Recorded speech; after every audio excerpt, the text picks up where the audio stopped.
세상에서 제일 무서운 사람. 그들은 누구일까? 조커, 고블린, 타노스. 세상에서 제일 무서운 사람은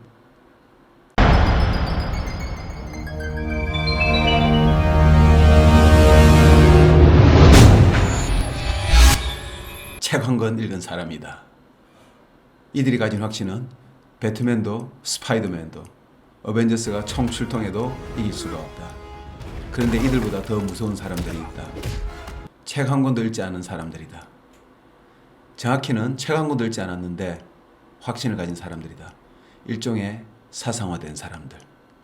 책 한 권 읽지 않은 채 살다 보니 주변 사람들에 의해서, 저절로 들려오는 말들에 의해서, 미스미디에 의해서 대체로 그냥 생겨난 세계관으로 세상을 바라본다. 자기를 형성하는 대부분의 의식이 남들에 의해서 주입된 그런 세계관. 그중 특정한 부분에서 주화 입마 수준으로 확신을 보인다. 이들은 맹목적이다. 이들은 가장 끝단에 선다. 그리고 반대편에 대해 무자비한 비판을 가한다. 어쩌면 지금 전쟁이 나면 또다시 죽창으로 동포를 찔러 죽일 정도의 신념을 발휘할지도 모른다. 무지가 죄를 짓게 만든다.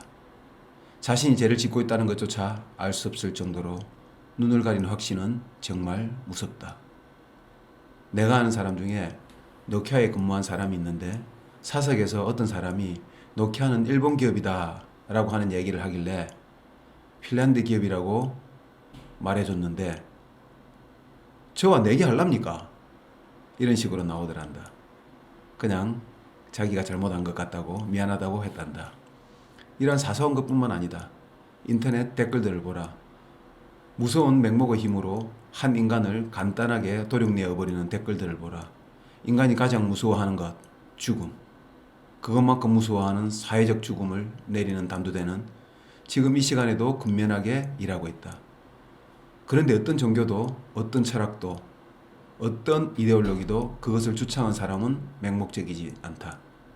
그 생각을 따른 사람들이 맹목적이다.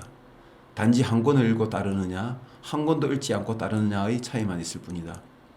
우리는 누구나 자기라는 우물에 빠져있는 자폐적 성향을 가지고 있다.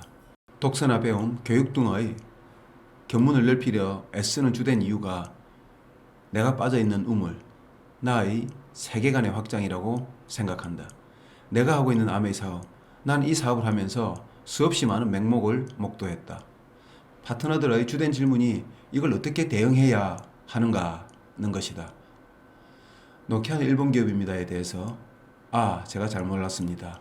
이게 너무 강한 맹목을 대하는 우리의 방식이다. 그들의 삶을 통해 켜켜이 쌓인 세계관을 갑자기 어떻게 균열을 내겠는가.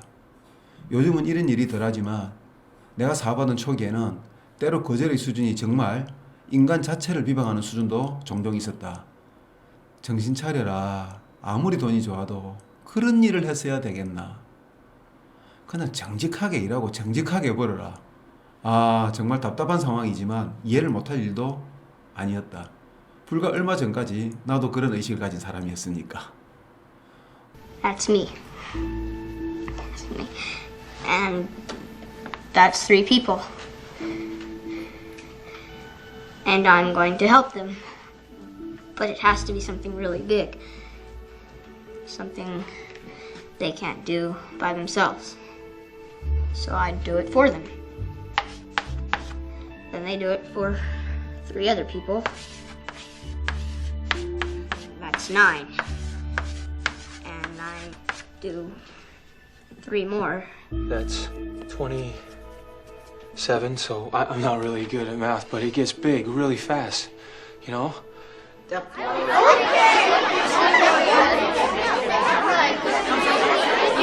공부를 한 적도 없고 설명 한번 들어본 적도 없는 일, 간단하게 말해 전혀 알지 못하는 일에 대해서 나는 어쩌다 다 안다는 그런 의식을 가지게 되었을까. 선의 최상위에 근면 성실을 올려놓은 전체적인 교육, 그러니까 프로파간다적인 윤리관 때문일까? 아니면 당시 사회가 아메 방식을 이해하기엔 역부족이었을 수도 있고 이해하지 못한 사회를 대상으로 사기에 가까운 다단계 판매 방식으로 운영한 동종 업계 때문일 수도 있다. 당연히 아메 사학가들의 누적된 실수 때문일 수도 있다. 전도도 기독교인이 하고 안티도 기독교인이 만드는 법이니까. 이유가 뭐가 됐든 뭔지도 모르는 일을 반대하는 현상. 그것은 내가 그 사회를 살아가는 보통 사람이기 때문이다. 그러니까 의도를 가지고 사회에 여론이란 것을 만드는 그룹, 그들이 제공하는 의도에 따라 움직이는 대중의 한 사람이기 때문인 것이다. 정치적 이득, 경제적 이득, 거기에 편성하는 언론의 이득. 불안이 만들어지고 여기저기서 불안을 이용한 사상화가 진행된다. 이익, 언론, 여론, 불안, 이익, 언론, 여론, 불안. 사이클이 계속 돌아가며 증폭된다. 결국 나처럼 한 번도 접하지 못한 사람들에게까지 어느새인지도 모르게 그 불안이 도착해서 무의식까지 가라앉아 버린다. 이렇게 무의식층에 가라앉은 관념은 쉽게 깨지지 않는다. 바이브레이션 같은 것을 통해 미세한 균열을 일으켜야 한다. 결론을 빨리 말하고 싶다. 이런 무의식은 결과적으로 클루지다. 인간의 진화 속도보다 세상의 변화가 더 빨라져 나타나는 오류. 이걸 클루지라고 한다. 많이 먹어두야 유리했던 인간의 습성, 즉 식욕은 이제 비만의 원인이 되었고 생각을 바꾸지 않는 것이 더 유리한 선조 시절도 있었다. 그러나 이제 인간에게 고정관념은 그닥 이익을 주는 시스템이 아니다. 침팬지와 유사한 사회 수준일 때는 조직 속에서 살아남을 확률이 사상화가 잘 되는 게 유리한 시절도 분명히 있었을 것이다. 그러나 지금은 전혀 그런 시절이 아니다. 기독교와 불교를 다 공부해보고 기독교를 선택한 사람이 있다고 해보자. 그가 불교를 극악하게 배척하겠는가?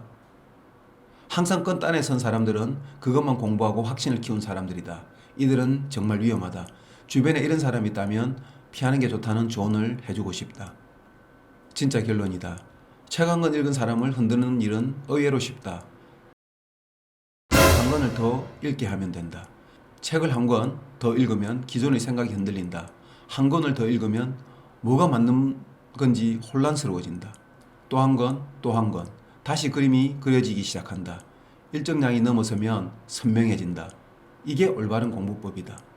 이렇게 해서 가진 세계관에는 관용이 있다. 중령적이라 다른 의견에 대한 수용성이 높고 열려있고 이타적이다.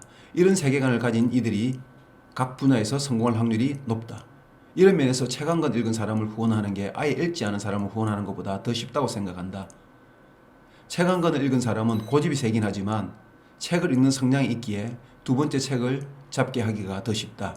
아예 책 한 권도 읽지 않은 사람들은 오히려 고정관념이 없는 것 같지만 뭘 모르는지 그것조차 모르기 때문에 또 어떤 정보든 다른 정보에 의해 자신이 흔들리고 싶지 않은 에고가 너무 강해서 정보를 넣기가 어려울 때도 있다. 그러나 이들이 책 한 권 읽은 사람이 되면 진짜 더 무섭게 타오른다. 이때부터는 안내를 잘해서 얼마간 양서만 읽을 수 있게 안내하면 된다. 결과적으로 후원이란 책을 추천하는 행위다. 읽는 것은 내가 아니라 그들이다. 결정도 그들이 한다. 설마 내가 책이라고 말하는 것을 진짜 책으로 국한해서 받아들이는 사람은 없겠지. 우리는 모두 책 한 권을 읽은 나를 품고 산다. 정작 후원해야 될 제일 중요한 대상은 자신일지도 모른다. 책을 읽어야 한다. 열심히 읽어서 다한다병을 치료하고 혼란기를 넘어서 모든 게 선명하게 보일 때까지, 다른 의견을 배척하지 않을 때까지, 중용의 향기가 풀풀 날리는 리더가 될 때까지 읽어야 한다. 혹시라도 자기 공부를 끝내고 후원 활동을 하겠다는 생각을 해서는 절대 안 된다. 우리에게 학습이란 배울 학에서 그치는 게 아니라 익힐 습까지 해야 하는 것이다. 우리의 습은 현장에 있다. 부딪히자. 현장에는 좋은 선생들이 가득하다. 잘 따르지 않는 파트너가 있다면 그는 나를 돌아보게 하고 수양하게 하는 스승이 된다. 거절하는 사람 때문에 나는 실력을 늘리고 더 단단한 사상가, 계몽가가 된다. 지금까지 탱화라는 책으로 팔자를 바꾼 채널 안다 모른다 운영자 액세스 킴이었습니다.